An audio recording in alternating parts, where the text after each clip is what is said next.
Welcome to FP Executive. Today we have John Fursey from IBM joining us. Thank you for joining us today, John. Thank you, John. You've been working as a financial service consultant at IBM for some time now. You lead the practice here in Canada for IBM. Yes, I do.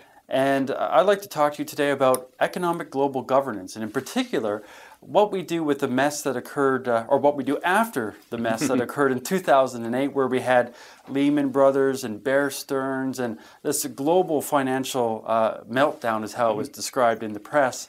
Today we have people talking about new regulations being put in place to try and stabilize the economic system in the future. There's a debate about rules versus principle. I'm curious, how do you think we should approach, first of all, the crisis? Should we be jumping in and finding all kinds of different rules and going to the IMF and trying to control everything? Or do we need to maybe sit back and maybe look at what actually happened first? Well, I think you do have to step back. And there's been a lot of work done over the years to look at what are the causes of recessions and the causes of financial failure.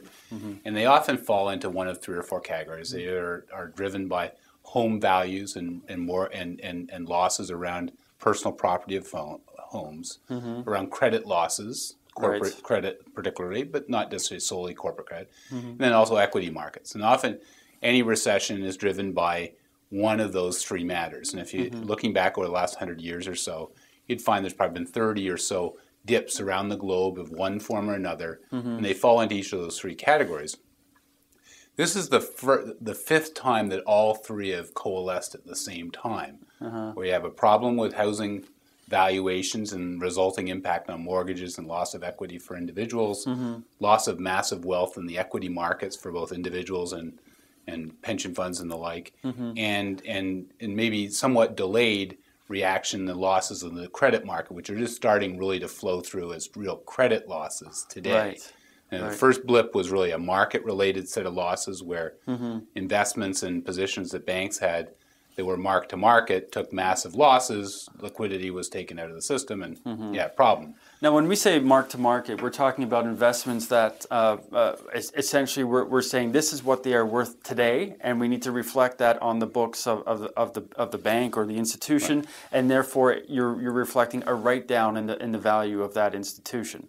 Right. Which is then causing this sort of domino effect because everyone's going, oh no, look how much they've lost. Does this really mean the economy was inflated, a bubble? This is what you're talking about. Yeah, that's right. And that's what happened in the first wave. So when Lehman went down and when the first set of restructurings occurred, call it bankruptcies, whatever you want to call it, in 2008, that was what was there. The second part of this wave is coming through as more of a credit-related set of losses, which are now floating through the systems today. And around the globe, there are literally trillions of dollars of losses that are still to be taken associated with the issues that have occurred over the last couple of years. That's because there's a lag for the credit-related losses to flow all the way through the system. But so there have been 5 events over the years that have happened where all 3 of these have come together in one spot. And so this is a little bit of a different game than what we have seen generally.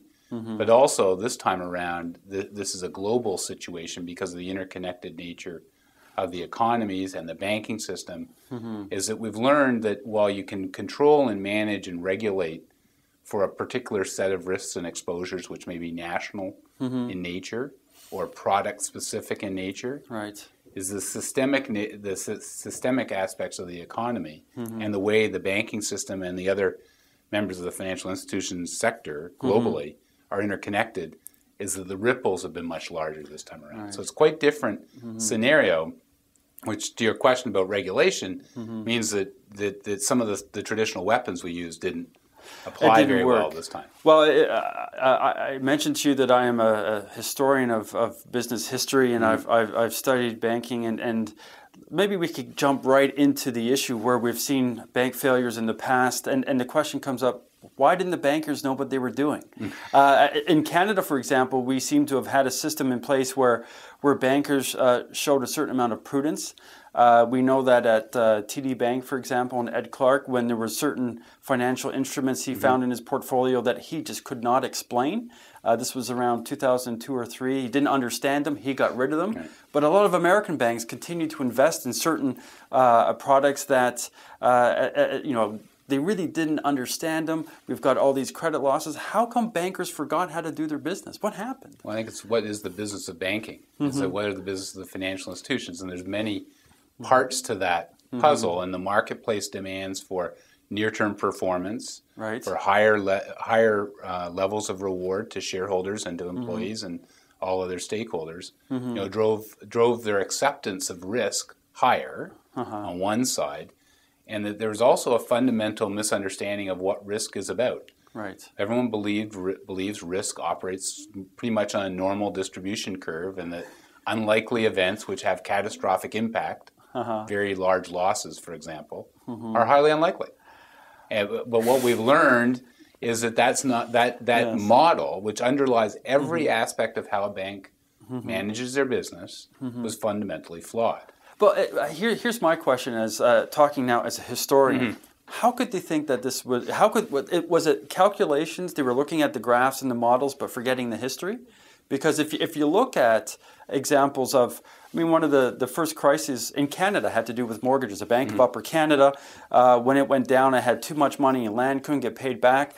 When 1871, when Canada brought in its first Bank Act, which was an attempt to regulate the banks, banks weren't supposedly allowed to do mortgages because of that. I'm curious, how, what happened within the banking community, particularly in places like Britain, where we had the Royal Bank of Scotland, which was a world-renowned bank for being prudent. We had banks in the United States.